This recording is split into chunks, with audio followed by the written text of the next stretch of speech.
حضرت کعب بن مالک رضی اللہ عنہ اپنے والد سے بیان کرتے ہیں کہ رسول اللہ صلی اللہ علیہ وآلہ وسلم نے فرمایا، دو بھوکے بھیڑیے جو بکریوں میں چھوڑ دیے جائیں انہیں اتنا نقصان نہیں پہنچائیں گے جتنا کہ آدمی کا دولت اور عزت کا لالچ اس کے دین کو خراب کر دیتا ہے۔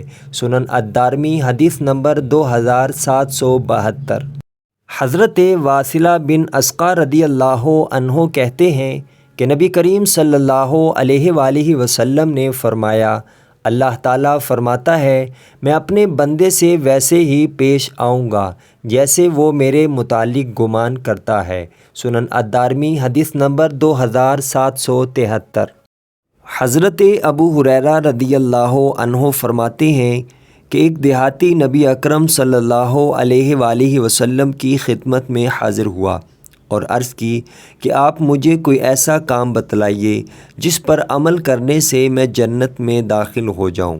آپ صلی اللہ علیہ وآلہ وسلم نے فرمایا، اللہ کی عبادت کر کہ اس کا کسی کو شریک نہ ٹھہرا، فرض نماز قائم کر، فرض زکوٰۃ دے اور رمضان کے روزے رکھ۔ دیہاتی نے عرض کیا، اس ذات کی قسم جس کے قبضہ قدرت میں میری جان ہے، ان اعمال پر نہ میں کوئی کمی کروں گا اور نہ ہی زیادتی کروں گا۔ جب وہ پیٹھ موڑ کر جانے لگا تو نبی اکرم صلی اللہ علیہ وآلہ وسلم نے فرمایا، اگر کوئی جنتی شخص کو دیکھنے کی سعادت حاصل کرنا چاہے تو وہ اس شخص کو دیکھ لے۔ صحیح بخاری حدیث نمبر 1397۔